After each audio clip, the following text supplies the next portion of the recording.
Okay, so this is going to be a response to I Can Science That. So yeah, let's get started. Going to address one single part of this conversation, which is how you're describing the density gradient in two different ways back to back. And let's see if we can get to a better understanding to where I can understand what's going on in your mind about when do we use the density gradient and when do we not use the density gradient. So let's hear what you have to say, and then I'll pause and interject from time to time. Let's say we had a medium that had the same density. Everything just and less density up. With no density gradient at all, dense things go down and less dense things go up. So we do not need the density gradient to give us the direction. The direction is down naturally. That is what we just heard you say. It was very clear. You also said that. So yeah, basically if you have a medium with no gradient in, something more dense than that medium will go down, something less dense than that medium will go up. So yeah.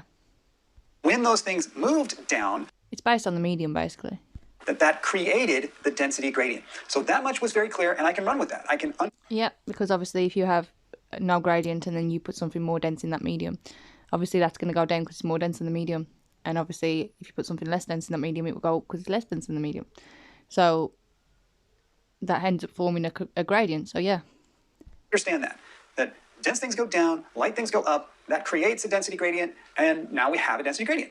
Great. Less dense down, more dense up than the medium. That's why we've got a gradient today, where we live. So yeah, less dense will always go up, more dense. Yes. There's no. Dense objects will move towards where the medium is denser. Less dense objects will move towards where the medium is less dense. What I just heard was, if there's no gradient, the dense things go down. If there is a gradient, the things follow where the gradient is. Okay. How much gradient is the minimum amount needed before we say there's no gradient? If you change the layout.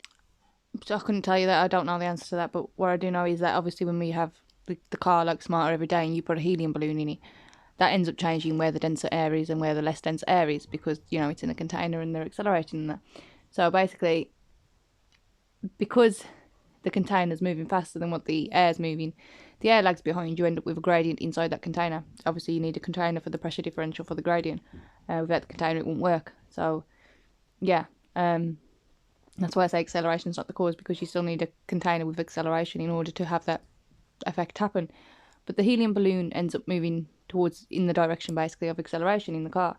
If acceleration was just the reason, then the helium balloon should move the same way as the plumb bob did, or whatever he had hanging in the car, should move exactly the same direction, but they didn't move in the same direction. And that's the question that people need to answer.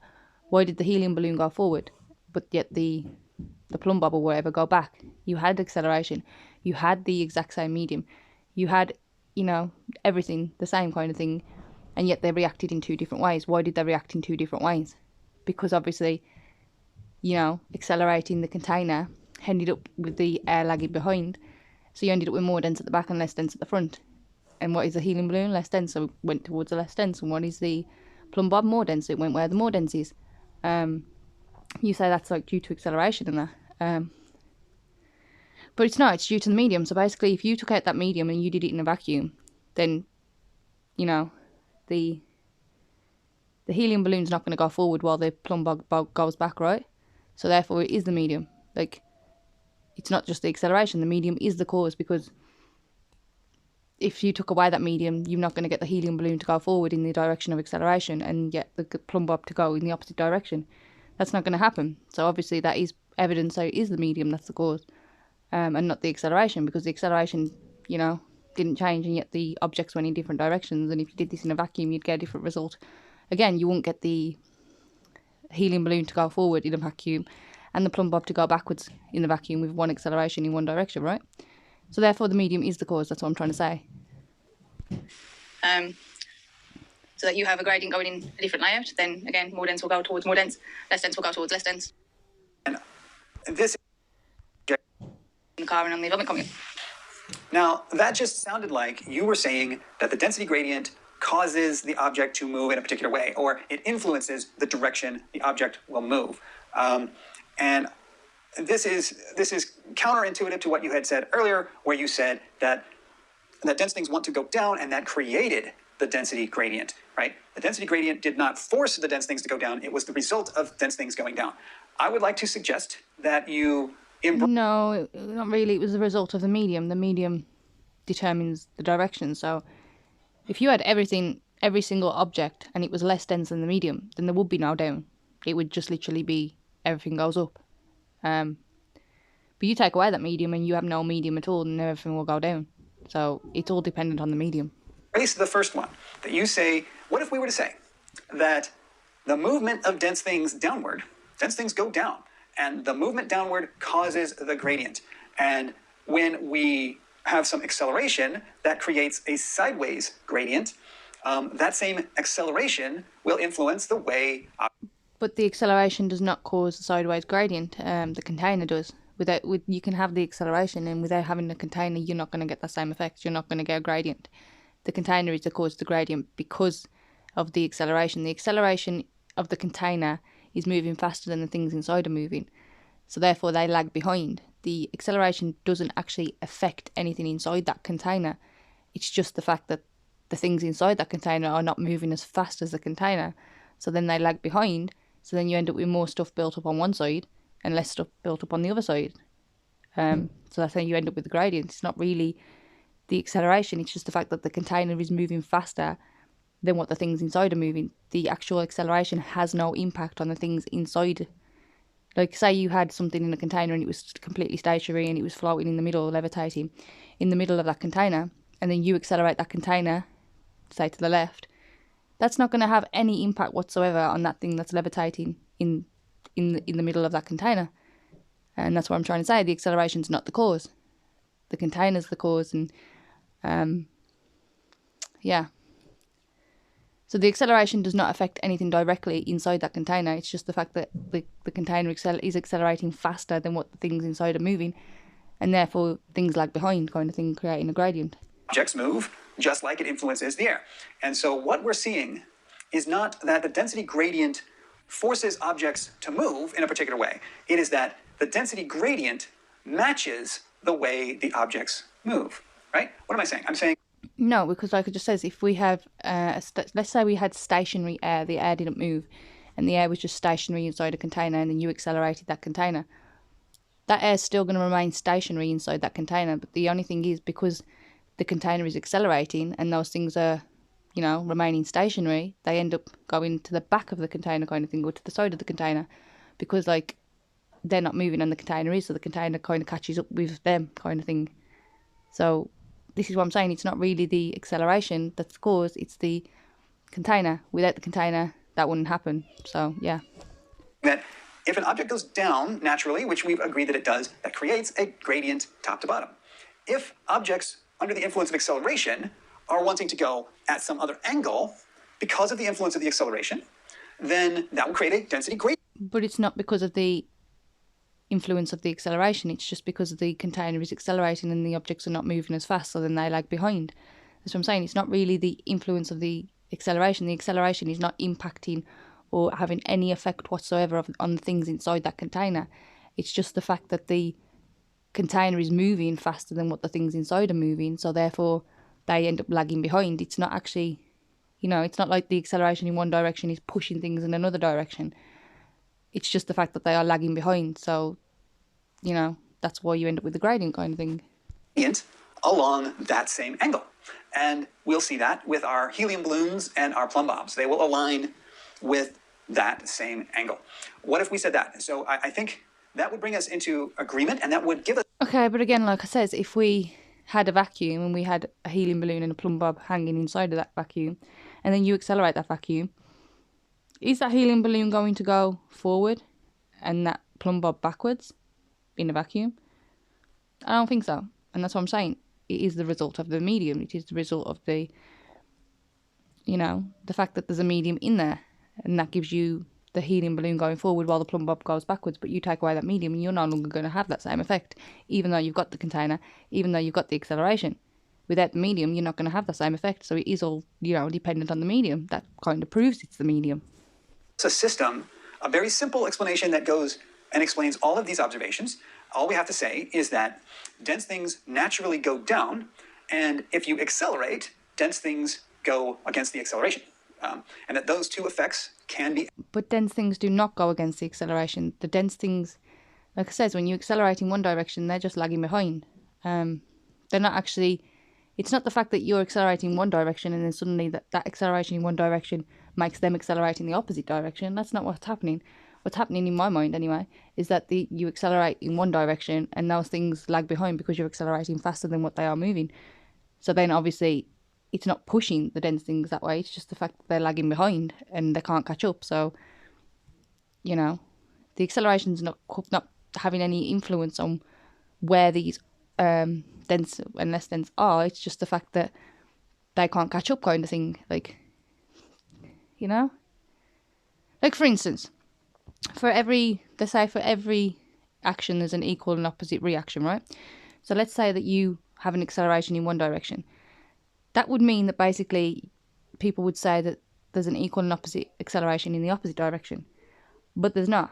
If you accelerate a container forward and let's say you had a vacuum and there's no forces at all, there's no gravity, there's no nothing, and then you accelerate that container forward, that's not going to push the levitating, floating object inside of that container backwards. That's levitating stationary object's going to stay stationary. And all that's going to happen is the back of the container or the side of the container, however you look at it, is just going to come towards that object. But that object didn't actually move at all because you accelerated the container. Does that make sense? Added together to give you any number of different angles. So how about that? Can we work with that? If there's a density gradient, then the less dense will move towards the less dense. The less dense terminology. Let's say that very slightly differently. That gradient. I think we can agree to that with just maybe a slight tweak to your terminology. Let's say that very slightly differently. Let's say if there is a density gradient, then we are likely to see the less dense objects move to where the less dense medium is because the medium and the objects are being influenced by the same influences, whether that be the downward stacking that we normally get just at rest or the influence of accelerations. Let's do that. Instead of saying that the gradient is pushing the objects around, we can say that the gradient is the result of the same thing that results in the object settling the way it does. In other words, back to what you started with, which is that objects will sort themselves in order of density, and that will create the gradient. Gradient does not push the objects to sort themselves. It is the result of the objects sorting themselves. How about that? Well, for me, my hypothesis will... What was that? Accelerations, influences, whether that be the downward stacking that we normally get just at rest or the influence of accelerations. Let's do that. Instead of saying that the gradient is pushing the objects around, we can say that the gradient is the result of the same thing that results in the object settling the way it does. In other words, back to what you started with, which is that objects will sort themselves in order of density, and that will create the gradient. Gradient does not push the objects to sort themselves. It is the result of the objects sorting themselves. How about that? I'm not entirely sure what you actually mean there. So yeah, the medium is the cause of the direction. Like you have a medium, more dense than the medium, down, less dense than the medium, up. But when you want to start adding other accelerations and containers and things, when you add that acceleration, that doesn't cause objects to move in a different direction. It's just the fact that the objects are not able to catch up with that container because it's moving too fast, kind of thing. So that ends up causing a gradient, but that's only because the container's moving faster than what the things inside that container are moving. So then you end up with a gradient. Yeah.